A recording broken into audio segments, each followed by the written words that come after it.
उनसे पूरा काम लेते हैं। इसलिए आज हम आपको बताएंगे कि 30 वर्षों तक विकास दुबे किसी को नजर क्यों नहीं आया, या फिर सिस्टम विकास दुबे को बार बार देखकर भी अपनी आंखें फेर क्यों लेता था। इस पर हमने एक रिपोर्ट तैयार की है जिसे देखकर आप समझ जाएंगे कि कैसे सिस्टम में यह विकास सबके साथ था और इसने सबका विकास किया।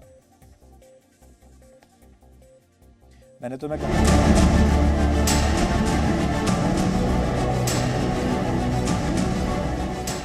8 पुलिसकर्मियों की हत्या करने के बाद शान के साथ अपना नाम बताने वाले इस अपराधी को कोई डर नहीं। मैं विकास दुबे हूं, कानपुर वाला। इसे यकीन होगा कि करीब 30 वर्षों के आपराधिक इतिहास में नेताओं और सिस्टम के जिस आशीर्वाद से अब तक बचा रहा, वो आगे भी इसे बचाते रहेंगे। विकास दुबे ने 1992 में पहली हत्या की थी। इसके बाद डर फैलाकर उसने अपने इलाके में पकड़ बनाई। इससे वो नेताओं की नजर में आ गया, क्योंकि वोट के लिए नेता अपराधियों को भी संरक्षण देने से नहीं हिचकते। और यही विकास दुबे के साथ भी हुआ। विकास दुबे 1996 में तत्कालीन बीएसपी नेता हरिकिशन श्रीवास्तव के संपर्क में आया। तब विधानसभा चुनाव में हरिकिशन श्रीवास्तव की विकास दुबे ने बहुत मदद की और वो चुनाव जीत गए थे। तब से विकास दुबे हरिकिशन श्रीवास्तव का दाहिना हाथ बन गया था। इस चुनाव के दौरान विकास दुबे का विवाद बीजेपी के नेता संतोष शुक्ला से हुआ था। 2001 में शिवली थाने में घुसकर विकास दुबे ने तत्कालीन दर्जा प्राप्त राज्य मंत्री संतोष शुक्ला की बेरहमी से हत्या की थी। उस वक्त उत्तर प्रदेश में बीजेपी की सरकार थी, लेकिन उस वक्त भी उत्तर प्रदेश पुलिस विकास दुबे को गिरफ्तार कर नहीं पाई। 6 महीने बाद विकास दुबे ने कोर्ट में सरेंडर किया था। वर्तमान सरकार से निवेदन करना चाहता हूं, मीडिया कर्मियों से निवेदन करना चाहता हूं, राजनेताओं से निवेदन करना चाहता हूं, पुलिस के अधिकारियों से निवेदन करना चाहता हूं कि संतोष शुक्ला की थाने के अंदर हत्या हुई थी, लेकिन उसको कुछ भी नहीं हुआ। वो नहीं होना चाहिए। अगर ऐसा कहीं हुआ तो एक नहीं सैकड़ों विकास दुबे पैदा हो जाएंगे। विकास दुबे का डर ऐसा था कि 30 पुलिस कर्मियों के बीच थाने के अंदर मंत्री की हत्या करने के बाद भी उसके खिलाफ किसी ने गवाही देने की हिम्मत नहीं। यहीं से विकास दुबे का अपराध और राजनीति में कद बढ़ता चला गया। नेताओं के लिए काम करना, ठेकों में कमीशन लेना, किसी की जमीन पर कब्जा कर लेना, व्यापारियों से अवैध वसूली करना, इस तरह से विकास दुबे उत्तर प्रदेश के कई नेताओं का चहेता बन गया। कानपुर की बिठूर जैसी विधानसभा में विकास दुबे का रसूख बढ़ता चला गया और ये ब्राह्मण राजनीति को आगे बढ़ाने लगा। पिछले 20 सालों से कानपुर के घेमाऊ जिला पंचायत क्षेत्र से इसके परिवार से कोई ना कोई जिला पंचायत सदस्य रहा है। विकास दुबे खुद भी जिला पंचायत सदस्य रह चुका है। मौजूदा समय में विकास दुबे की पत्नी ऋचा दुबे जिला पंचायत के सदस्य है। सरकार जो उचित समझे, हमारे कहने से कुछ नहीं होगा भैया। जो सरकार, इतनी बड़ी सरकार है, उस टाइम पे वो भाजपा में है नहीं, वो सपा में इस समय सपा में है, समाजवादी पार्टी में। हाँ। हालांकि विकास दुबे सुविधा के हिसाब से अपना नेता और अपनी पार्टी बदलता रहा है। उसका संपर्क उत्तर प्रदेश के करीब करीब सभी राजनीतिक दलों के नेताओं से रहा। पर कानपुर और आसपास के इलाकों में उसकी पहचान करीब करीब हर पार्टी के नेता से रही है। कहा जाता है कि 2017 में एसटीएफ की पूछताछ में विकास विधायक अभिजीत सांगा और भगवती सागर को अपना करीबी बताया।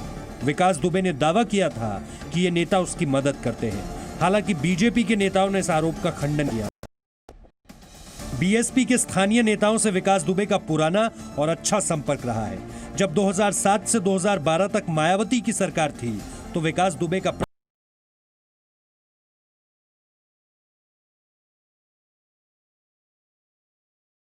तब इसने कीमती जमीनों पर जमकर अवैध कब्जा किया और करीब 200 करोड़ रुपए की अवैध संपत्ति बना ली। उत्तर प्रदेश के कई नेताओं और कई पुलिस अधिकारियों के साथ विकास दुबे या फिर उसके सहयोगियों की तस्वीरें भी वायरल हुई हैं। हालांकि अब हर पार्टी और उसके नेता विकास दुबे से पल्ला झाड़ रहे हैं और एक दूसरे पर आरोप लगा रहे हैं। विकास दुबे की गिरफ्तारी पर समाजवादी पार्टी अखिलेश यादव ने कहा है कि विकास दुबे के मोबाइल कॉल्स की डिटेल्स सार्वजनिक की जाए, जिससे सच्ची मिलीभगत का पता चल सके। बीएसपी की अध्यक्ष मायावती ने कहा, विकास दुबे के राजनीतिक संरक्षण उनके कठोर से कठोर दंड दिलाने की जो एक कानून सम्मत व्यवस्था है वो की जाएगी और ऐसा खूंखार कुकृत्य कभी कोई दूसरा प्रदेश की धरती पर करने का दुस्साहस न करे, इसके लिए सभी जरूरी कदम उठाए जाएंगे। इसकी उंगली है वो उठती है तो वो सीधी सीधी सरकार की ओर उठती है। सरकार की नाकामी है, सरकार की त्रुटियां हैं और इस पर हम समझते हैं कि सरकार को जनता के सामने आकर अपनी बात स्पष्ट करनी चाहिए कि हमने इस गैंगस्टर को इतना समय क्यों दिया और हम इसके बारे में आज इतनी बात क्यों कर रहे हैं। हम चाहते तो इसके बारे में बात नहीं भी कर सकते थे, लेकिन ये खबर हमारे लिए अपराध की खबर नहीं है, ये खबर हमारे लिए एक सामाजिक खबर है। इसलिए हम आज आखिर में आपसे यही कहना चाहते हैं कि एक समाज मजबूत तब बनता है ऐसे गैंगस्टर्स के खिलाफ आवाज़ उठाता है और उन्हें शह नहीं देता। सबसे बड़ी बात यह है कि आपको ऐसे गैंगस्टर से कभी भी डरने की ज़रूरत नहीं है। इस तरह के डरपोक गैंगस्टर सिर्फ डर के नाम पर ही अपनी दुकान चलाते हैं और जहां आप डरे वहीं पर इन्हें लगता है कि ये बहादुर हो गए, जबकि हकीकत ये होती है कि इस तरह के अपराधी अंदर से डरपोक होते हैं और हमारा समाज इनसे डर कर इन्हें बहादुर बना देता है। बंदूक चलाने के लिए हिम्मत की जरूरत नहीं होती, सिर्फ एक उंगली अगर बंदूक दे दी जाए तो ये लोग भी अक्सर गोली चला देते हैं। इसमें कोई बड़ी बात नहीं है, लेकिन एक मजबूत समाज को ऐसे लोगों के खिलाफ होना चाहिए। और हम फिर से ये कह रहे हैं कि ये अपराधी बहुत डरपोक अपराधी था, लेकिन इसे डराने वाला कोई आम आदमी इसे मिला नहीं।